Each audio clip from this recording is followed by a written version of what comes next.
한국, 제발 다시 돌아와 주십시오. 지금 모스크바에서 들려오는 이 말은 결코 과장이 아닙니다. 한때 한국을 무시하던 군사대국 러시아가 이제는 체면을 버리고 먼저 손을 내밀고 있습니다. 30년 전 한국은 외환 보유고의 23%를 파산 직전에 소련에 빌려줬습니다. 하지만 돌아온 건 현금이 아닌 고철 취급받던 탱크와 미사일 뿐이었습니다. 서방은 조롱했습니다. 돈 대신 쓰레기를 받아온 나라.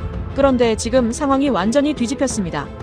한국은 그 고철을 재설계해 세계 어디에도 없는 무기체계를 만들어냈고 그 기술의 원조였던 러시아가 오히려 도움을 요청하고 있습니다. 떼인 돈 30억 달러. 그 돈이 어떻게 수조 원의 전략 자산으로 바뀌었는지 지금 그 역전의 시작을 확인합니다. 어디서 듣고 계신가요? 구독과 좋아요 잊지 마세요. 강의실 문이 닫히는 소리가 유난히 크게 울렸습니다. 킹스칼리지 런던의 이 강의실은 19세기 석조 건물 안에 자리한 공간으로 낡은 목재 의자와 좁은 통로, 그리고 창문 너머로 늘 회색빛을 띠는 템스강 쪽 하늘이 그 분위기를 만드는 곳이었죠. 50여 명의 학생들이 자리를 잡는 동안 의자 긁히는 소리와 노트북 여는 소리가 뒤섞였고 저는 강단 위에서 출력물 한 장을 내려다보고 있었습니다.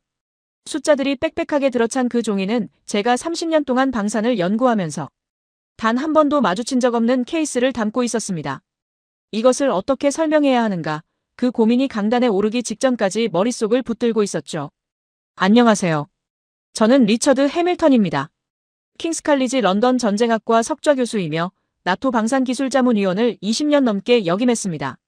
무기기술 이전과 방산무역을 30년 넘게 연구해온 사람이라고 소개하면 어느 정도 맥락이 잡히겠죠.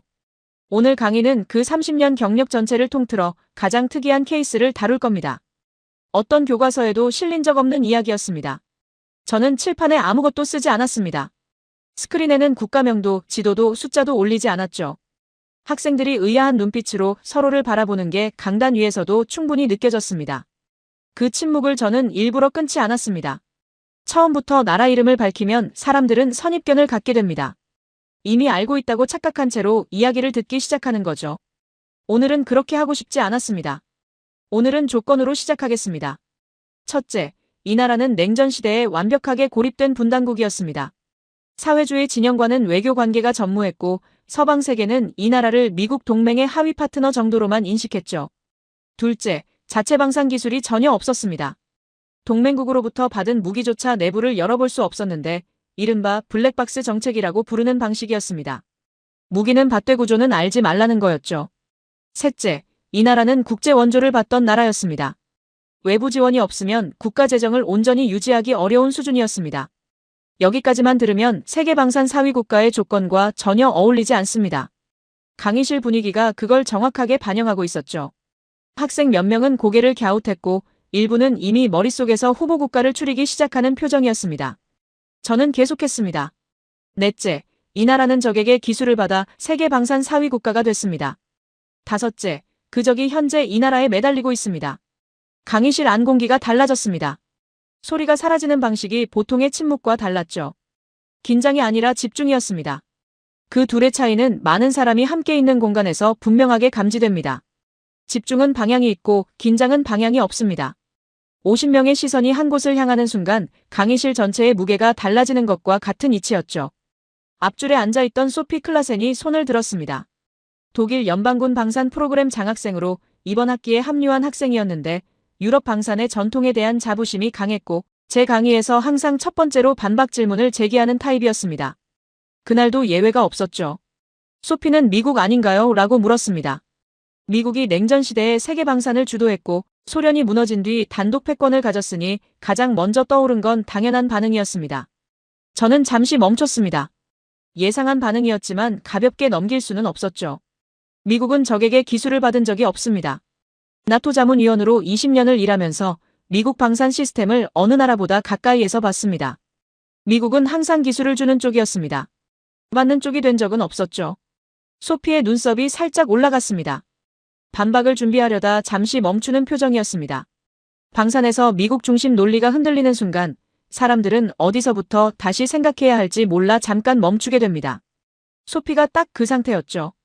자신의 전제가 작동하지 않는다는 걸 인식하면서도 아직 새 프레임을 잡지 못한 그 순간. 저는 그 침묵을 굳이 채우지 않았습니다. 바로 옆에 앉은 매튜 로빈슨이 노트를 내려놨습니다. 영국 출신으로 데이터 분석에 강하고 강의중 필기를 거의 멈추지 않는 것으로 제 수업에서 이미 유명해진 학생이었죠. 그 친구가 노트에서 손을 뗐다는 건 무언가에 완전히 집중하기 시작했다는 신호였습니다. 말보다 그 행동이 더 많은 것을 알려줬습니다. 저는 스크린에 첫 슬라이드를 올렸습니다. 국가명은 여전히 없었습니다. 대신 두 줄만 떴죠. 외환 보유고 130억 달러. 그 나라가 적에게 빌려준 돈 30억 달러. 매튜가 먼저 중얼거렸습니다. 23%. 외환 보유고의 23%를 적에게 빌려줬다는 뜻이잖아요. 목소리에 충격이 담겨 있었지만 절반은 이미 계산을 완료한 사람의 말투였습니다. 그 말이 강의실 앞에서 뒤로 조용히 퍼져나가는 느낌이었죠. 주위 학생들이 다시 숫자를 들여다봤습니다. 맞습니다. 저는 그 한마디만 남겼습니다. 전쟁도 아니고 동맹 강화도 아니고 외교 의례도 아니었습니다. 자국 외환 보유고의 23%를 이념이 전혀 다른 적국에 빌려준 나라. 그것도 자신이 원조를 받던 나라인 채로요. 세계 어느 교과서에도 이 케이스가 없는 이유는 하나입니다. 이런 선택을 실제로 한 나라가 지금까지 없었으니까요. 저는 강당 끝으로 천천히 걸어가 멈췄습니다. 나라 이름은 다음 순서에 밝히겠습니다. 그 전에 한 가지만 더 말씀드리죠. 저도 처음 이 케이스를 접했을 때 고개를 저었습니다. 30년 경력의 방산 전문가로서 이 선택을 처음 봤을 때 저는 무모한 도박이라고 단정했습니다. 그런데 제가 틀렸습니다. 그 말을 남기고 저는 슬라이드를 끄지 않았습니다. 130억과 30억이라는 두 숫자가 스크린 위에 그대로 남아 있었죠. 그 숫자가 강의실 전체에 조용히 번지는 느낌이었습니다. 30년간 방산을 연구했지만 이런 사례는 교과서에 없었습니다. 그리고 그 이유를 오늘 이 자리에서 함께 찾아가려 합니다. 스크린 위에 두 줄의 숫자가 그대로 남아있는 채로 강의실 안에는 묘한 긴장이 흘렀습니다. 학생들의 눈이 130억과 30억 사이를 오갔고 누군가는 이미 종이에 뭔가를 써내려가고 있었습니다. 저는 강단 앞으로 다시 걸어오면서 이 순간을 잠시 더 유지하기로 했습니다. 아직 이름을 밝히지 않은 채로 사람들이 그 숫자의 무게를 온전히 느끼길 바랐기 때문이었죠. 정보는 맥락이 쌓인 뒤에 들어야 제대로 꽂힙니다. 그리고 이 나라의 이름은 맥락 없이 들으면 충격이 절반으로 줄어드는 이름이었습니다. 저는 슬라이드를 한 장 넘겼습니다.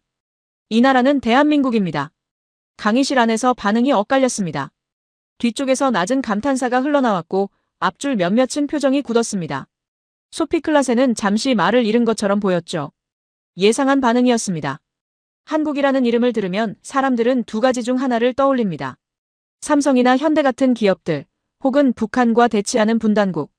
세계 방산 4위라는 이미지는 그 어디에도 없습니다. 그게 이 케이스의 핵심입니다. 저는 슬라이드를 한 장 더 넘겼습니다. 1990년의 대한민국을 이해하려면 숫자부터 봐야 합니다. 당시 한국의 외환 보유고는 130억 달러였습니다. 지금 기준으로 보면 적은 수치가 아니지만 1990년의 한국 경제 규모를 감안하면 이건 국가 운영에 쓸 수 있는 사실상 전부에 가까웠습니다. 여기서 비교를 하나 해보겠습니다. 같은 해 한국이 국제개발협력 사업을 통해 지출한 공적개발 원조 총액은 1억 달러였습니다. 자국 예산으로 다른 나라를 도울 수 있는 여력이 고작 1억 달러인 나라였다는 뜻입니다. 그 전까지 한국 자신이 원조를 받아온 나라였으니 그 1억 달러조차 결코 작은 숫자가 아니었죠. 그런데 이 나라가 소련에 빌려준 돈이 30억 달러였습니다. 원조 전체 예산의 30배. 외환 보유고의 23%. 매튜가 처음 그 비율을 계산하며 중얼거렸을 때 강의실이 조용해진 이유가 바로 이겁니다. 이건 단순한 외교 차관이 아니었습니다. 비상금 전체의 4분의 1을 이념이 다른 적국에 빌려준 결정이었습니다. 한국 정부 내부에서도 반대 의견이 극심했다는 건 이후 공개된 외교 문서에서 확인됩니다. 소피가 손을 들었습니다. 23%를 빌려줬다고요? 라는 말을 꺼내더니 잠시 멈췄습니다. 국가 재정을 건 도박이네요. 라고 이어갔습니다. 목소리에 비판도 있었지만 그보다 당혹감이 더 컸습니다. 유럽 방산의 역사에서 이런 규모의 결정을, 이런 조건의 나라가 내린 사례는 본 적이 없다는 걸 소피 본인도 인식하고 있었죠. 저도 처음에는 무모한 도박이라고 생각했습니다. 이 케이스를 처음 연구했을 때 1990년이라는 시점과 한국의 재정 상황을 놓고 봤을 때 저의 첫 판단은 명확했습니다. 냉전 체제가 아직 끝나지 않은 상황에서 분단국이 소련의 외환 보유고의 4분의 1에 달하는 돈을 빌려주는 건 어떤 기준으로 봐도 무리한 결정이었습니다. 하지만 연구를 진행할수록 저는 그 판단을 바꿔야 했습니다. 왜냐하면 한국이 원한 것은 돈의 회수가 아니었기 때문입니다. 이 대출의 조건을 보면 그 의도가 드러납니다. 한국이 소련에 돈을 빌려주면서 요구한 것은 이자도 담보도 조기 상환 보증도 아니었습니다. 한국이 원한 건 딱 두 가지였죠. 첫째는 유엔 안전보장이사회 상임이사국인 소련의 지지를 통해 남북한 유엔 동시 가입을 성사시키는 것이었고, 둘째는 소련의 협조를 발판 삼아 사회주의 진영 국가들과 외교 관계를 수립하는 것이었습니다. 냉전 체제에서 한국은 서방 진영에만 묶여 있었습니다. 사회주의 진영의 어느 나라와도 공식 외교 채널이 없었죠. 이건 단순한 외교적 불편함이 아니었습니다. 유엔에서 북한이 소련의 지지를 받는 동안 한국은 그 반대편 논리를 소련과 직접 조율할 창구조차 없었습니다. 30억 달러는 그 창구를 여는 비용이었습니다. 매튜가 조심스럽게 물었습니다. 결국 돈이 아니라 외교적 지위를 산 거군요, 라고요. 저는 고개를 끄덕였습니다. 정확한 표현이었습니다. 1991년 9월 남북한은 유엔에 동시 가입했습니다. 소련이 안보리에서 반대하지 않았기 때문에 가능한 일이었습니다. 그리고 같은 해 한국은 소련, 그리고 이후 러시아와의 수교를 바탕으로 동유럽 여러 사회주의권 국가들과 잇따라 외교 관계를 수립했죠. 분당국이 냉전의 양 진영에 동시에 발을 걸치게 된 순간이었습니다. 물론 이 계획에는 처음부터 커다란 구멍이 있었습니다. 소련의 경제 상황이었습니다. 1990년 당시 소련은 이미 내부에서 흔들리고 있었는데 한국 정부가 그 신호를 완전히 읽지 못했거나 읽었더라도 외면했을 가능성이 있습니다.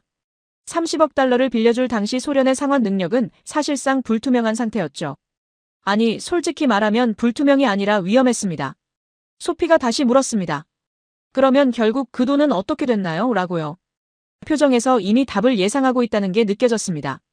저는 잠시 슬라이드를 바꿨습니다. 1991년 12월 25일. 그 날짜를 화면에 띄우자 강의실 안에서 몇몇이 낮게 탄식했습니다. 소련이 공식 해체된 날이었습니다. 차관 협약이 완전히 집행되기도 전에 상대방이 사라져버린 거였죠. 이 이야기가 곧 이어질 내용입니다만 결론부터 말씀드리면 30억 중 절반도 되지 않는 금액만이 집행됐습니다. 그러나 저는 이 대목에서 중요한 질문 하나를 던지고 싶습니다. 돈을 제대로 돌려받지 못한 결과가 실패였느냐 하는 겁니다. 한국이 그 30억 달러로 얻은 것을 단순히 차관 회수율로 계산할 수 있느냐는 거죠. 유엔 동시 가입, 사회주의권 수교, 냉전 양 진영과의 동시 외교 채널. 이것들의 숫자를 붙이는 건 어렵습니다. 하지만 그 결과물들이 이후 한국이 걸어간 길의 기반이 됐다는 건 부정하기 어렵습니다. 매튜가 노트에 뭔가를 쓰면서 중얼거렸습니다. 돈을 잃을 걸 알면서도 했다는 건지 아니면 몰랐다는 건지 모르겠다고요. 저는 그 질문을 받아두었습니다. 그 대답은 다음 이야기에서 훨씬 선명하게 드러날 테니까요. 스크린 위에 1991년 12월 25일이라는 날짜가 그대로 남아 있었습니다. 소련이 사라진 날. 한국이 빌려준 돈의 절반이 공중으로 흩어진 날. 그리고 아무도 예상하지 못한 방식으로 전혀 다른 거래가 시작되는 날이었습니다. 1991년 12월 25일. 저는 그 날짜를 스크린에 남겨둔 채 강의실을 천천히 둘러봤습니다. 학생들의 표정이 제각각이었습니다. 어떤 이는 이미 다음 내용을 예상하고 있었고 어떤 이는 방금 들은 숫자들을 다시 머릿속에서 되짚는 듯 눈길이 허공에 멈춰 있었죠.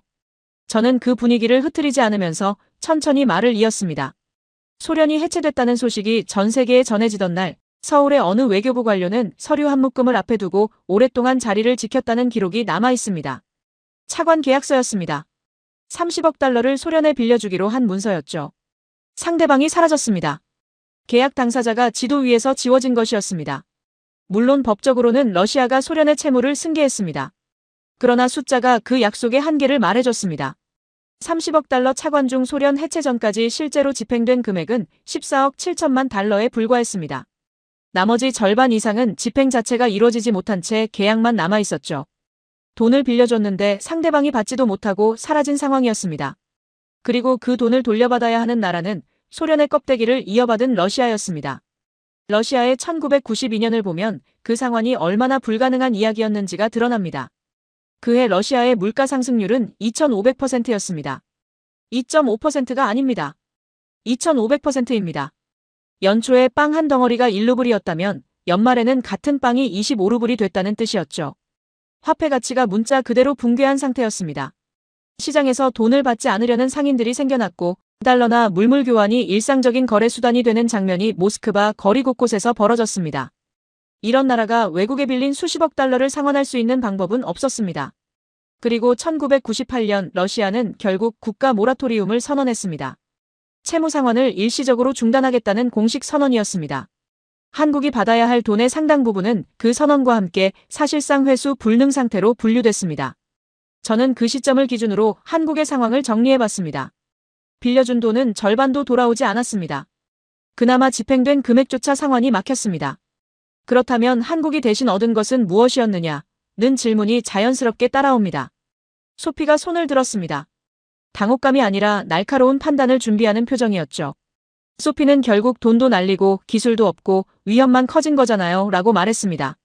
아직 기술 이야기는 꺼내지 않았는데도 소피는 이미 그 방향을 짚고 있었습니다. 그 직관은 틀리지 않았습니다. 미국의 블랙박스 정책을 설명해야 할 시점이었습니다. 한국은 냉전 내내 미국제 무기를 사용했습니다. F-4 팬텀 전투기, 패트리어트 미사일 체계 등 수십 년간 미국 방산의 최전선 장비들이 한국군에 배치됐죠. 그런데 한국은 그 무기들의 내부 구조를 한 번도 들여다볼 수 없었습니다. 미국은 무기를 판매할 때 핵심 기술 정보를 공개하지 않는 정책을 유지했습니다.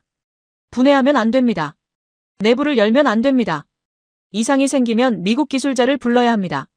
한국 입장에서는 수십 년간 무기를 운용했지만 그 무기가 왜 작동하는지를 끝내 배우지 못했습니다. 이건 단순히 기술적 불편함이 아니었습니다. 독자적인 방산 기술 개발의 출발점 자체가 막혀 있었다는 의미였죠. 무기를 분해해봐야 역설계가 가능하고 역설계가 돼야 독자 설계로 나아갑니다. 그 첫 단추가 동맹이라는 이름 아래 봉인돼 있었습니다. 한국은 오랫동안 무기를 쓸 수 있었지만 만들 수는 없는 나라였습니다. 매튜가 끼어들었습니다. 동맹국한테 기술을 봉쇄당한 거라고 봐야 하는 건지? 라는 질문이었습니다. 저는 그 표현이 다소 강하다고 생각했지만 사실관계만 놓고 보면 부정하기 어려운 말이었습니다. 결과적으로 한국은 30년간 미국 무기의 내부를 열어본 적이 없습니다. 그것은 사실이었습니다. 그 상태에서 소련 기술도 사라졌습니다. 더 정확하게는 사라진 게 아니라 엉뚱한 곳으로 흘러갔습니다. 소련 해체 이후 군수 공장들이 일거에 민영화되거나 방치됐습니다. 수십 년간 냉전 무기를 개발하고 생산했던 엔지니어들이 월급을 받지 못하는 상황이 이어졌고 일부는 생계를 위해 기술을 팔기 시작했습니다. 통제 시스템이 무너진 자리에 암시장이 들어섰습니다. 미사일 기술, 잠수함 추진 시스템, 극초음속 관련 기초 연구들이 암시장을 통해 유출됐다는 것은 이후 여러 국가의 정보 보고서에 기록된 사실입니다. 그리고 그 일부가 북한으로 흘러들어갔습니다. 2017년 7월 4일 북한은 화성 14형 탄도미사일을 발사했습니다. 미국 본토까지 도달 가능한 대륙 간탄도 미사일이었습니다. 전문가들이 그 미사일의 엔진 출력과 구조를 분석한 결과 소련제 로켓 엔진 계보와의 연관성이 강하게 지목됐습니다. 한국이 소련에 30억 달러를 빌려주던 그 시점부터 소련 붕괴 이후 기술이 암시장을 통해 이동하던 그 경로가 2017년 북한 대륙 간탄도 미사일 성공으로 이어지는 하나의 선이 있었습니다. 강의실이 조용했습니다. 소피도 매튜도 아무 말을 하지 않았습니다. 저는 그 침묵이 정확한 반응이라고 생각했죠. 정리하면 이렇습니다. 빌려준 돈은 절반도 돌아오지 않았습니다. 동맹국 무기는 분해조차 할 수 없었습니다. 소련 기술은 북한으로 흘러갔고 한국을 향한 안보 위협은 오히려 커졌습니다. 독자 기술 기반은 없고 외환 보유고는 줄었으며 기대했던 전략적 이득도 반쪽짜리에 그쳤습니다. 소피가 처음과는 다른 목소리로 다시 말했습니다. 이쯤이면 그냥 전략 실패 아닌가요? 라고요. 저는 그 질문에 바로 답하지 않았습니다. 강단 위에서 잠시 멈춰 섰습니다. 이 시점에서 한국에게 선택지는 하나도 없는 것처럼 보였습니다. 돈도 없고 기술도 없고 위협은 커지고 동맹은 봉인돼 있고 누가 봐도 막다른 골목이었습니다. 그런데 바로 그 골목에서 아무도 예상하지 못한 문 하나가 열렸습니다. 저는 슬라이드를 한 장 넘겼습니다. 화면에는 두 글자가 떴습니다. 불곰. 강의실 안에서 몇몇이 그 단어를 소리 없이 되뇌는 표정이었습니다. 러시아를 상징하는 동물. 냉전의 상대편. 그러나 이 두 글자가 방산 역사에서 갖는 의미는 그 어떤 상징보다 훨씬 구체적이었습니다. 저는 슬라이드를 바꾸지 않은 채 말을 시작했습니다. 1990년대 초반의 러시아를 다시 떠올려 보겠습니다. 인플레이션이 수천 %에 달하고 군수공장 노동자들이 월급을 받지 못해 거리로 나오는 상황이었습니다. 그 와중에 러시아 정부는 한국에 갚아야 할 돈이 있었죠. 현금은 없었습니다. 루블화는 휴지 조각에 가까워지고 있었고 달러는 턱없이 부족했습니다. 그러나 러시아에 넘쳐나는 것이 하나 있었습니다. 무기였습니다. 1993년 러시아 측은 한국에 한 가지 제안을 내놓았습니다. 돈으로 갚는 대신 무기로 대신하겠다는 것이었습니다. 상환이 불가능한 채무국이 할 수 있는 선택지 중 가장 현실적인 방안이었죠. 한국 입장에서는 황당한 제안처럼 들릴 수 있었습니다. 빌려준 돈을 탱크로 받겠냐는 말이니까요. 그런데 한국 정부는 그 제안을 받아들였습니다. 이것이 불곰 사업의 시작이었습니다. 불곰 사업은 두 차례에 걸쳐 진행됐습니다. 1차는 김영삼 정부 시절, 2차는 노무현 정부 시절이었습니다. 유입된 무기의 목록을 보면 그 규모가 단순한 물물 교환이 아니었다는 게 드러납니다. T-80 전차, 보병 전투 차량, S-300지대공 미사일 체계, 이글라, 휴대용 방공 미사일, 메티스 대전차 미사일, 전투기까지. 소련이 냉전 기간 동안 서방에 절대 공개하지 않았던 핵심 전력들이었습니다.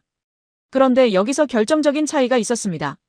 미국이 무기를 팔 때는 블랙박스 정책을 유지했습니다. 분해 금지, 역설계 금지, 내부 열람 금지. 수십 년간 한국이 겪어온 조건이었죠. 그런데 러시아는 달랐습니다. 러시아는 무기를 넘기면서 아무런 기술 봉쇄 조건을 달지 않았습니다.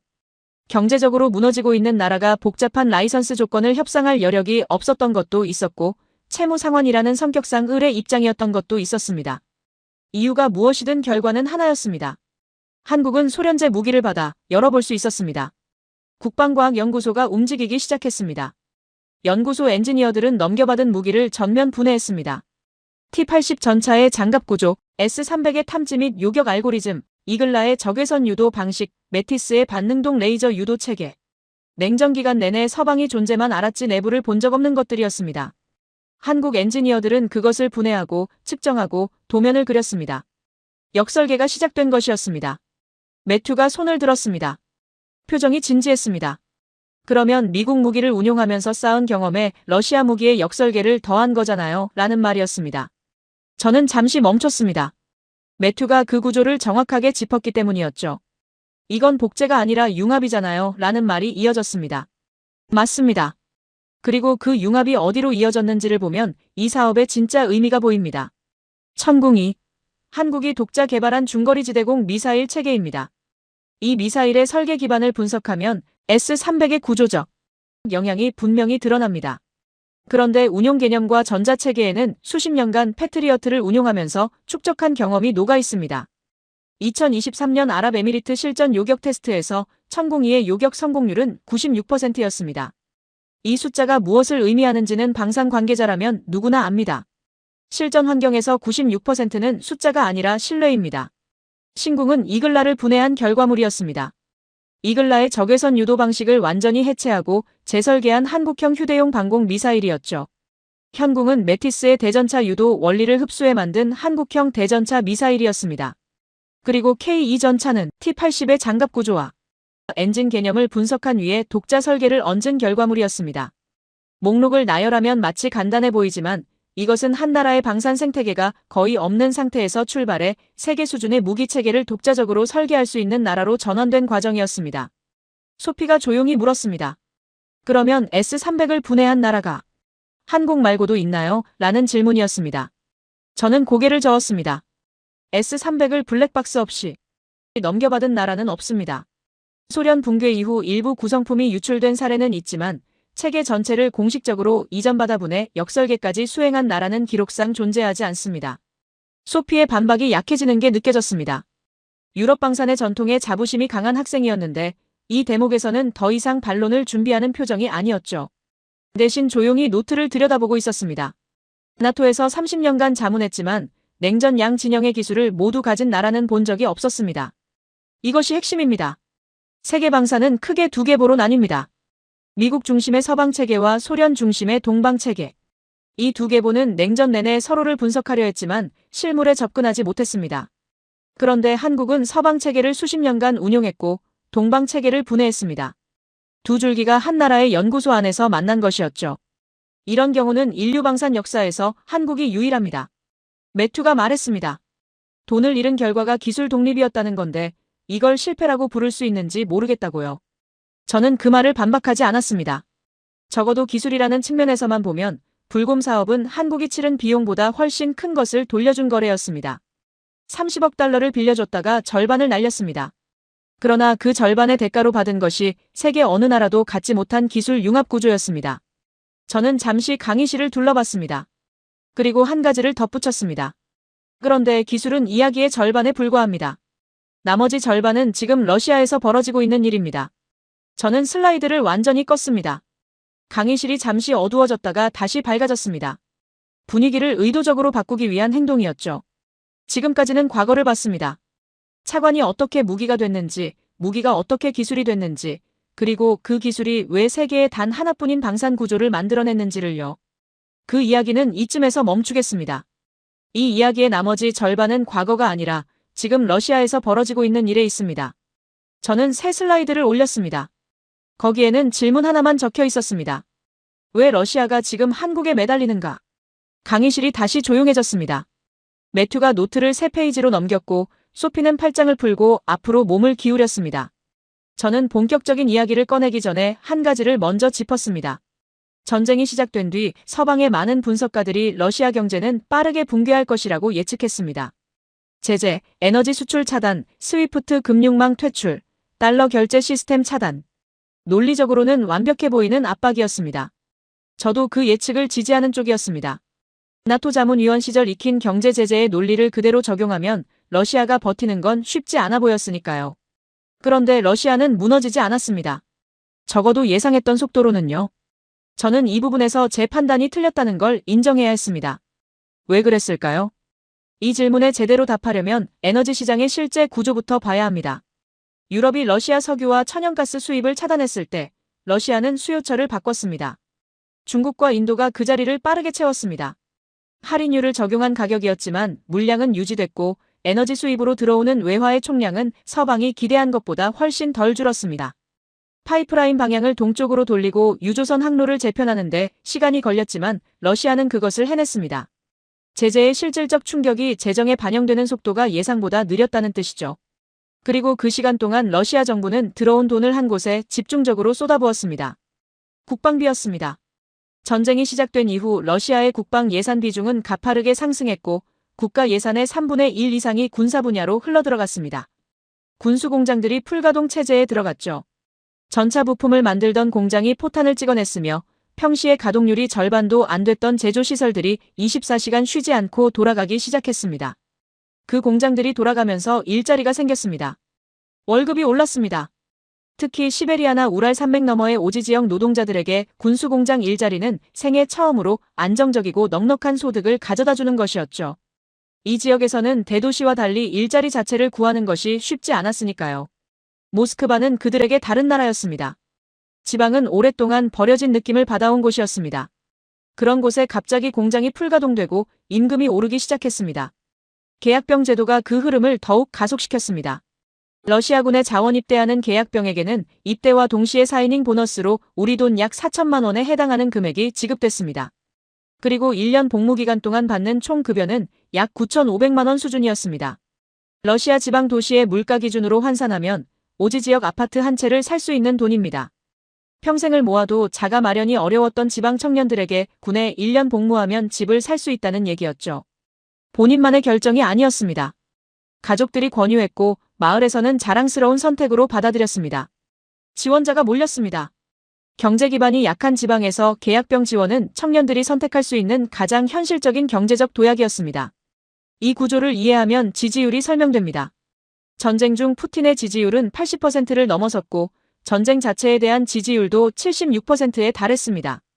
서방에서는 이 숫자를 국가선전이나 공포정치의 산물로만 보려는 경향이 있습니다. 저도 처음에는 그 시각에 동의했습니다. 그런데 지방소득 데이터와 군수공장 고용 통계를 겹쳐보면 그 해석이 절반밖에 맞지 않는다는 걸 인정하게 됩니다. 러시아 지방의 서민들은 전쟁의 직접적인 피해를 일상에서 체감하지 못하고 있었습니다. 미사일이 날아오지 않았고 식탁이 비지 않았으며 오히려 소득이 늘어난 경우가 적지 않았습니다. 그들에게 전쟁은 텔레비전 속 먼 이야기이면서 동시에 월급 명세서를 바꿔놓은 사건이었습니다. 지지율은 선전의 결과이기도 했지만 실질적인 경제적 수혜의 결과이기도 했습니다. 소피가 끼어들었습니다. 목소리에 당혹감이 섞여 있었습니다.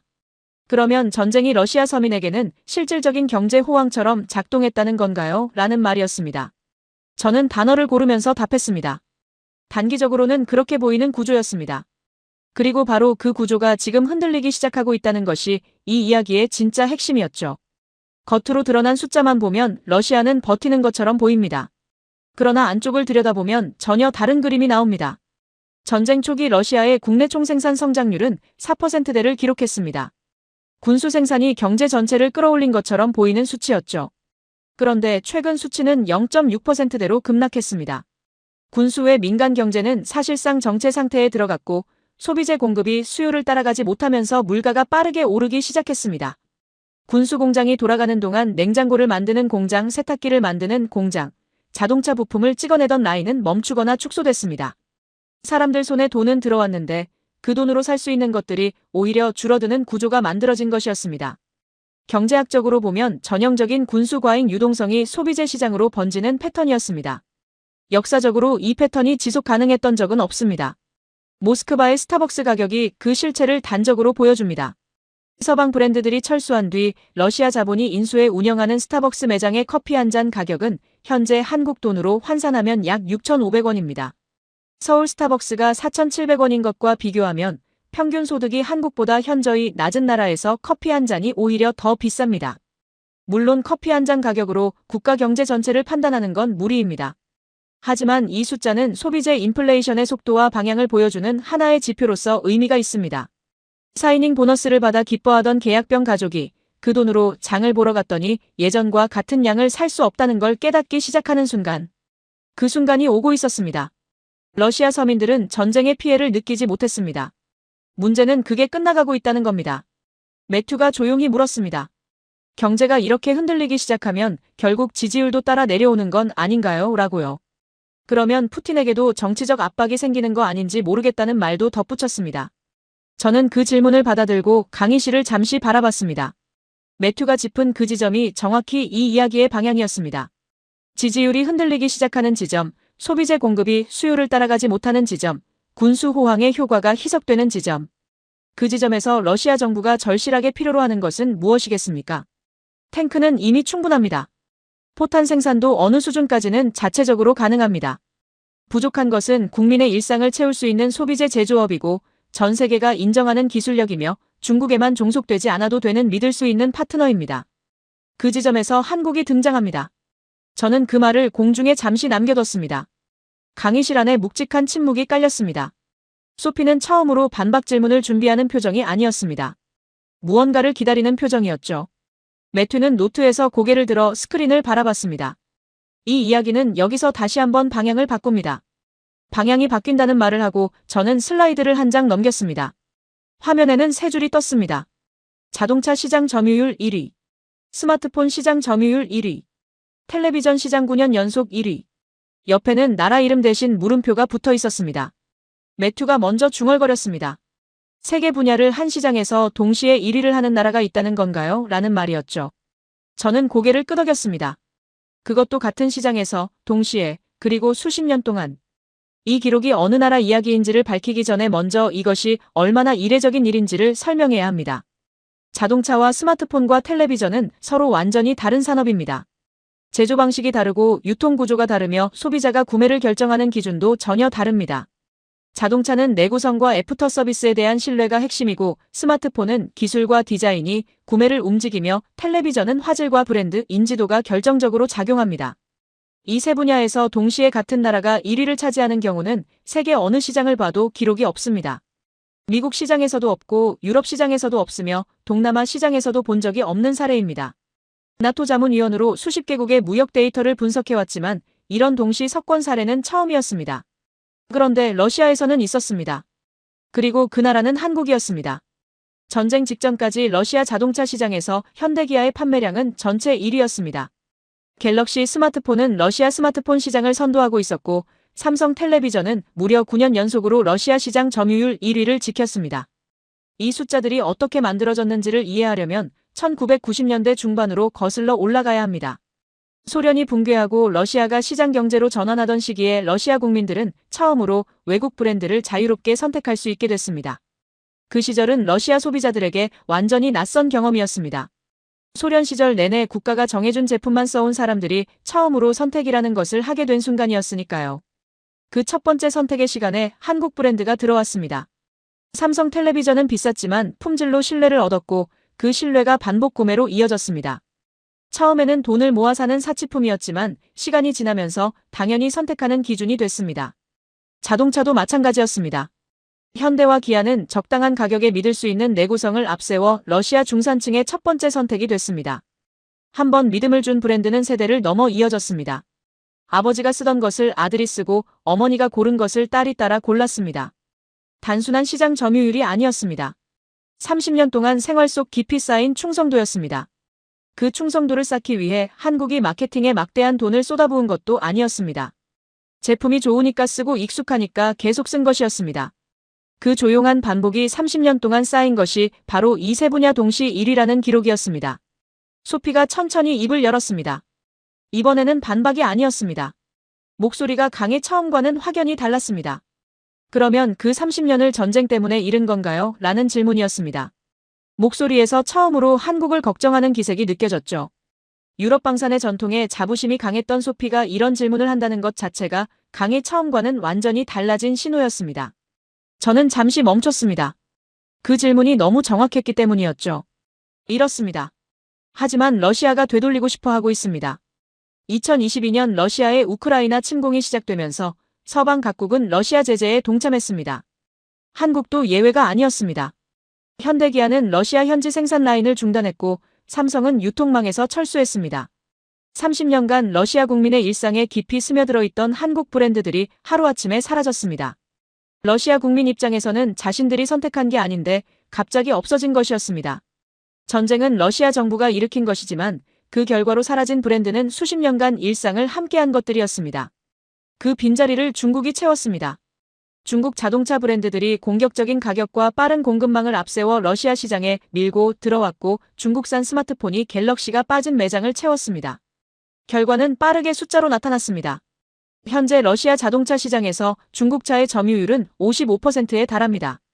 스마트폰 시장에서는 중국산 비중이 60%를 넘어섰습니다. 숫자만 놓고 보면 중국이 한국을 완벽하게 대체한 것처럼 보입니다. 그런데 시장 점유율과 소비자의 마음은 같은 속도로 움직이지 않습니다. 러시아 정부도 그 차이를 알고 있습니다. 중국 제품이 매장을 채우는 것과 러시아 국민이 중국을 신뢰하는 것은 전혀 다른 이야기이기 때문입니다. 러시아가 중국에 종속되는 구조에 대한 불안감은 러시아 내부에서도 꾸준히 제기되고 있습니다. 경제적 파트너가 하나뿐이라는 건 협상력이 없다는 뜻이기도 하니까요. 그 차이를 말해줄 수 있는 분을 오늘 이 자리에 모셨습니다. 드미트리 볼코프 씨입니다. 소련 시절 군수공장 수석 엔지니어로 일했고 소련 해체 이후 영국으로 이주해 현재는 방산 컨설턴트로 활동하고 있습니다. 불곰 사업 당시 러시아에서 한국으로 이전된 무기체계의 실무를 직접 담당했던 분이기도 합니다. 오늘 이 자리에 초청한 이유는 두 가지입니다. 러시아 국민의 실제 소비 심리를 가장 가까이에서 지켜본 사람이라는 것, 그리고 한국의 기술력을 몸으로 직접 경험한 증인이라는 것이었습니다. 볼코프가 강의실 옆문으로 들어왔습니다. 60대 후반의 체구가 크고 묵직한 인상의 남성이었습니다. 자리에 앉기 전에 강의실을 천천히 한번 둘러보더니 조용하지만 또렷한 목소리로 말을 시작했습니다. 러시아 국민들이 지금 중국 제품을 쓰고 있는 건 맞습니다. 하지만 마음속 1위는 여전히 갤럭시라고요. 볼코프는 최근 러시아에서 진행된 소비자 설문 결과를 언급했습니다. 러시아 시장에 돌아왔으면 하는 외국 기업을 묻는 설문에서 삼성이 2위를 기록했다고 했습니다. 그리고 중국 기업은 그 설문 안에 아예 들어있지 않았다고요. 사람들이 중국 제품을 쓰는 건 선택이 없어서지 원해서가 아니라는 뜻이었습니다. 강의실 안에서 소피가 낮게 탄식하는 소리가 들렸습니다. 볼코프는 거기서 멈추지 않았습니다. 중국 자동차를 타고 다니는 러시아 운전자들 중 상당수가 현대나 기아가 돌아오면 다음 차는 한국 차로 바꾸겠다고 말한다고 했습니다. 익숙한 것을 갑자기 빼앗겼을 때 사람들이 느끼는 감각은 쉽게 사라지지 않는다고요. 그러나 이 충성도가 영원히 지속될 것이라고 장담할 수는 없다고 했습니다. 중국 제품에 익숙해지는 속도는 생각보다 빠릅니다. 처음에는 비교하면서 쓰지만 시간이 지나면서 비교 기준 자체가 흐려집니다. 한국 브랜드를 경험하지 못한 세대가 소비의 주축이 되는 순간부터 충성도는 더 빠르게 희석됩니다. 하지만 시간이 없습니다. 라는 말을 마지막에 남겼습니다. 목소리는 잔잔했지만 그 안에 담긴 무게는 강의실 전체에 퍼졌습니다. 매튜가 볼코프에게 조심스럽게 물었습니다. 기술적인 측면에서 봤을 때 중국이 한국을 실질적으로 대체할 수 있다고 보시나요? 라는 질문이었습니다. 볼코프는 잠시 생각하더니 조금 다른 방향으로 답을 꺼냈습니다. 불곰 사업 이야기부터 하겠다고요. 한국 엔지니어들이 러시아로부터 넘겨받은 무기를 3개월 만에 완전히 분해했다고 했습니다. 우리가 그 무기를 설계하고 완성하는데 10년이 걸렸는데 한국은 3개월 만에 내부 구조를 전부 파악했다는 것이었습니다. 볼코프의 표정에는 그때의 충격이 아직도 남아있는 것 같았습니다. 당혹감과 존경이 동시에 담긴 표정이었죠. 그리고 이어서 말했습니다. 그 수준의 기술 흡수력과 실행 속도를 가진 나라가 한국인지 중국인지는 굳이 비교할 필요가 없다고요. 강의실이 조용해졌습니다. 소피는 노트를 바라보고 있었고 매튜는 펜을 내려놨습니다. 저는 그 침묵 속에서 한 문장을 남겼습니다. 30년 걸려 쌓은 시장을 남의 나라 전쟁 때문에 잃었습니다. 그런데 그 전쟁을 일으킨 나라가 지금 한국을 부르고 있습니다. 볼코프는 자리에서 일어나지 않았습니다. 다음 이야기를 듣겠다며 강의실에 남았습니다. 저는 슬라이드를 다시 넘겼습니다. 러시아가 한국에 보내고 있는 구체적인 신호들을 직접 하나씩 살펴볼 차례였습니다. 슬라이드에는 아무것도 없었습니다. 저는 빈 화면을 그대로 둔 채 강의실 앞으로 걸어왔습니다. 지금부터 할 이야기는 분석이 아니라 기록입니다. 러시아가 한국에 보낸 신호들을 하나씩 꺼내놓겠습니다. 이것들은 제가 해석하거나 추론한 것이 아닙니다. 러시아 외교 라인에서 공개적으로 나온 발언들이고 외신이 보도한 사실들입니다. 그 신호가 4개입니다. 첫 번째, 주한 러시아 대사가 공개석상에서 한국을 비우호국 중 가장 우호적인 나라라고 표현했습니다. 비우호국이라는 분류는 러시아가 제재에 동참한 국가들을 묶어서 부르는 용어입니다. 한국은 서방 제재에 동참했으므로 법적으로 비우호국에 해당합니다. 그런데 러시아 대사는 그 비우호국 목록 안에서 한국을 따로 떼어내 가장 우호적이라고 표현한 겁니다. 외교 언어에서 이런 발언이 나온다는 것은 단순한 립서비스가 아닙니다. 상대에게 명확한 신호를 보내는 방식입니다. 제재에 묶여있지만 그 안에서 한국만큼은 다르게 보고 있다는 뜻이었죠. 두 번째, 푸틴은 공개 발언에서 한국과 전쟁 전의 관계로 돌아갈 준비가 돼 있다고 밝혔습니다. 푸틴이 특정 국가를 이름을 들어 관계 회복 의사를 직접 표명하는 것은 드문 일입니다. 전쟁 이후 서방과의 관계가 전면 단절된 상황에서 러시아 최고 지도자가 특정 나라를 지목해 전쟁전으로 돌아가자는 말을 한다는 것은 그 나라를 전략적 파트너로 보고 있다는 뜻이기도 합니다. 이 발언이 나왔을 때 서방 언론은 주목했고 저도 이 발언을 처음 봤을 때 밑줄을 그었습니다. 나토 자문위원으로 30년을 일하면서 푸틴이 전쟁 중에 특정 나라를 이름 들어 이런 발언을 한 경우는 거의 보지 못했습니다. 세 번째는 베이징에서 있었던 일입니다. 중국이 주최한 승전기념일 행사에서 푸틴과 한국 국무총리가 같은 자리에 있었습니다. 그 자리에서 푸틴은 한국 국무총리에게 직접 말을 건넸습니다. 곧 김정은을 만날 예정인데 전해줄 말이 있냐는 내용이었습니다. 외교적으로 이 발언을 분석하면 두 가지 메시지가 동시에 담겨 있습니다. 하나는 한국에 대한 호의입니다. 적국의 지도자를 만나는 자리에 한국 쪽의 전달 의사를 묻는다는 것은 한국을 대화 상대로 인정한다는 신호입니다. 또 하나는 영향력 과시입니다. 러시아가 북한과 한국 사이에서 중재자 역할을 할 수 있다는 암시이기도 합니다. 어떻게 해석하든 이 발언은 러시아가 한국을 단순한 제재 참여국으로만 보지 않는다는 것을 보여줬습니다. 네 번째, 북극 항로입니다. 북극해를 통해 유럽과 아시아를 잇는 최단 해상 항로인데 이 항로의 약 90%가 러시아 영해를 지납니다. 한국은 오랫동안 이 항로에 관심을 가져왔습니다. 부산에서 로테르담까지 기존 수에즈 운하 항로보다 열흘 이상 단축할 수 있는 경로이기 때문입니다. 운송비와 시간을 모두 줄일 수 있는 항로죠. 한국 입장에서 북극 항로는 단순한 물류 효율의 문제가 아닙니다. 조선업 강국으로서 쇠빙선과 극지용 선박 발주를 통해 새로운 시장을 열 수 있는 기회이기도 합니다. 그런데 주한 러시아 대사가 공개적으로 이런 취지의 발언을 했습니다. 한국이 북극 항로를 활용하려면 지금 같은 방식으로 러시아를 대해서는 안 된다는 것이었습니다. 표면적으로는 압박처럼 들리지만 외교 언어로 읽으면 전혀 다른 말입니다. 항로를 원한다면 관계를 회복하면 된다는 초대장이었습니다. 협박이 아니라 손을 내민 것이었죠. 러시아 입장에서도 북극 항로를 활성화하려면 아시아 최대 해운 파트너인 한국이 필요합니다. 항로의 90%가 자국 영해라는 것은 통제권을 가졌다는 뜻이지만 그 항로를 실제로 쓰는 나라들이 없으면 아무 의미가 없습니다. 러시아도 한국이 필요하고 한국도 러시아가 필요한 구조가 이미 설계돼 있었습니다. 매튜가 4개의 신호를 노트에 정리하고 나서 말했습니다. 이건 러시아가 한국을 필요로 한다는 걸 공개적으로 인정하는 거잖아요. 라고요. 저는 그 표현이 정확하다고 생각했습니다. 필요로 한다는 말을 공개적으로 하는 건 외교에서 드문 일입니다. 약점을 드러내는 것이기 때문입니다. 그런데 러시아는 그것을 하고 있었습니다. 그만큼 한국이 대체 불가능하다는 판단이 있다는 뜻이기도 했습니다. 그렇다면 왜 한국인가? 이 질문을 정면으로 다뤄야 할 시점이었습니다. 러시아가 필요로 하는 것을 세 가지로 정리하면 이렇습니다. 첫째는 제조업입니다. 고품질 소비재를 실제로 만들 수 있는 생산 능력. 둘째는 첨단 기술입니다. 반도체, 디스플레이, 배터리, 정밀 부품처럼 중국이 아직 완전히 따라잡지 못한 기술 영역. 셋째는 신뢰입니다. 주변국을 군사적으로 위협하거나 영토 분쟁을 일으킨 전례가 없고 계약을 지키며 정치적 개입 없이 경제 협력을 하는 나라. 이 세 가지를 동시에 가진 나라가 중국 외에 어디 있겠습니까? 답은 하나뿐입니다. 중국은 제조업과 기술은 있습니다. 하지만 신뢰에 문제가 있습니다. 러시아와 중국은 겉으로는 협력하고 있지만 두 나라의 관계는 역사적으로 복잡합니다. 중소국경 분쟁의 기억이 아직 살아있고 극동 러시아 지역에 대한 중국의 인구 압력에 대한 경계심도 러시아 안에 존재합니다. 러시아 내부에서도 중국 의존도가 높아지는 것에 대한 불안이 있다는 건 이미 말씀드렸습니다. 중국이 러시아 에너지를 싸게 사들이면서 가격 협상에서 주도권을 가져가고 있다는 인식도 퍼져 있습니다. 을의 입장이 굳어지는 것에 대한 경계심이 러시아 안에 분명히 존재합니다. 한국은 그 지점에서 다릅니다. 한국은 러시아와 국경을 맞대고 있지 않습니다. 러시아 영토에